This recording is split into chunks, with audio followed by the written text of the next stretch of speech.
శ్రీ గురుచరిత్ర అధ్యాయం 52. శ్రీ గణేశాయ నమః. శ్రీ సరస్వత్యై నమః. శ్రీ గురుభ్యో నమః.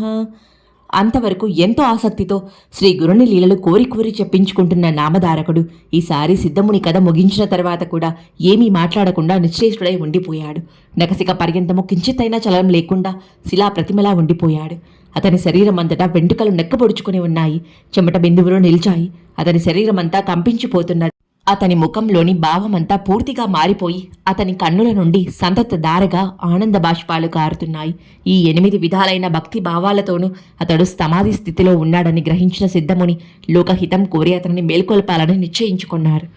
కనుక అతని శరీరాన్ని తమ చేతితో నిమిరి వాత్సల్యంతో ఆలింగనం చేసుకుని ఇలా అన్నారు: శిష్యోత్తమ, నామధారక, లేనాయన, నీవిప్పుడు ఈ సంసార సాగరాన్ని దాటి పరమానందంలో నిమగ్నుడవయ్యావు. శ్రీ గురు లీలామృతం పానం చేసి శ్రీ గురు చరణ కమల ధ్యానమనే సమాధిలో నిలిచిన నామధారకుడు ఆ తన్మయత్వంలోనే శ్రీ గురుని ఇలా స్తుతిస్తున్నాడు. స్వామి, ఆచింత్యులైన మిమ్మెలా ధ్యానించేది? సర్వగతులైన మిమ్ము ఎక్కడికని ఆహ్వానించేది? ఈ విశ్వానికి ఆశ్రయమైన మీకు ఆసమనం సమర్పించేదెలా? తీర్థక్షేత్రాలకే పవిత్రత చేకూర్చగల మీ పాద పద్మాలను దేనితో కడిగేది? విశ్వకర్తవు సర్వకర్తవు అయిన మీ చేతులకు అర్ఘ్యం సమర్పించేది ఎలా? సప్త సముద్రాలనే కాక ఈ విశ్వమంతటినీ కడుపులో దాచుకున్న మీకు ఆచమనం నేనెలా సమర్పించగలను? శుద్ధ సత్వస్వరూపులైన మీ స్మరణయే లోకాలను పావనం చేస్తుంటే మీకేమని స్నానం చేయించేది?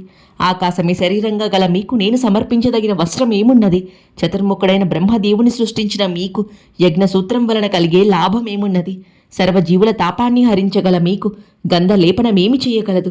ఇచ్చలే లేని మీకు ఏ పూలు సమర్పించి ప్రీతిని నడుచగలను? స్వయం సంతుష్టులు ఆత్మానంద స్వరూపులు అయిన మీకు నేను సమర్పించదగిన ధూపం ఎక్కడున్నది? స్వయం ప్రకాశకులు జ్ఞాన జ్యోతి స్వరూపులైన మీకు నేను దీపం సమర్పించడమా?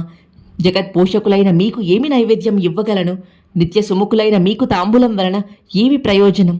నక్షత్రగ్రహ గోళాదులే మీకు నిత్య నీరాజనాలిస్తూ సర్వజీవుల హృదయాలలోనూ మరియు విశ్వమంతటా ప్రణవోచ్చారణ కొనసాగిస్తూ మీ మహిమను కీర్తిస్తుంటే మీకు నేనెలా నీరాజనమివ్వాలో, మిమ్మెలా స్తుతించాలో నాకు తెలియడం లేదు.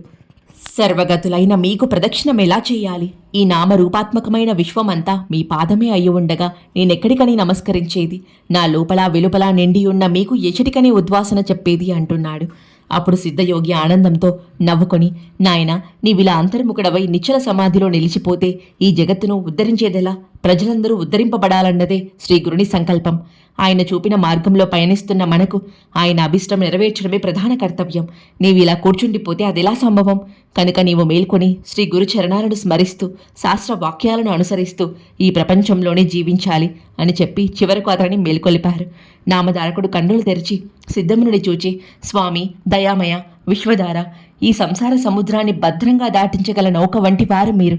నా పాలిట శ్రీ గురుడు మీరే అని ఆయనకు సవినయంగా నమస్కరించాడు. సిద్ధయోగి సంతోషించి, నాయన, శ్రీ గురు కథాశ్రవణ మందు నీకిట్టి శ్రద్ధ శాశ్వతంగా నిలుచుగాక. నీవు ఈ గురుచరిత్ర నిత్య పారాయణ చేస్తుంటే ఇహపరాలు 2 సిద్ధిస్తాయి. ఒక శుభముహూర్తాన నీవు పారాయణ చేసే స్థలాన్ని శుద్ధి చేసి రంగవల్లులతో అలంకరించి అక్కడ కూర్చొని మొదట దేశ కళాలను స్తుతించు. అటు తర్వాత శ్రీ గురునికి మానసోపసార పూజ చేసి పారాయణ సమయంలో మౌనం పాటిస్తూ మనోవికారాలను శమింపజేసుకో. అప్పుడు దీపం పెట్టి గురువుకు, పెద్దలకు మనసా నమస్కరించు. ఉత్తర దిక్కుగానో లేక తూర్పు ముఖంగానో కూర్చుని మొదటి రోజు 9వ అధ్యాయం చివరి వరకు, 2వ రోజు పారాయణ 10వ అధ్యాయం నుండి 21వ అధ్యాయం చివరి వరకు, 3వ రోజున 29వ అధ్యాయం చివరి వరకు, 4వ రోజున 35వ అధ్యాయం చివరి వరకు, 5వ రోజున 38వ అధ్యాయం చివరి వరకు, 6వ రోజున 43వ అధ్యాయం చివరి వరకు, చివరి రోజు గ్రంథాంతం వరకు విద్యుక్తంగా నీవు గురుచరిత్ర పారాయణ చేయాలి. తర్వాత నైవేద్యం పెట్టి అటు తర్వాత సాష్టాంగ నమస్కారం చేయాలి. సప్తాహ పారాయణ చేస్తున్నంత కాలం భూమిపై నిద్రించడమే మంచిది. అది పూర్తయ్యాక యథాశక్తి బ్రాహ్మణులకు భోజనం పెట్టి దక్షిణ తాంబూలాలతో వాళ్ళను సత్కరించాలి. ఇలా నిర్దిష్టంగా శ్రీ గురుచరిత్ర పారాయణ చేస్తే తప్పక గురుదర్శనం అవుతుంది. ఇలా చేస్తే సాటి వారందరూ కూడా ఆ భగవంతుని సేవించుకోగలుగుతారు. శ్రీ దత్తాయ గురువే నమః. శ్రీ శ్రీపాద శ్రీ వల్లభాయ నమః.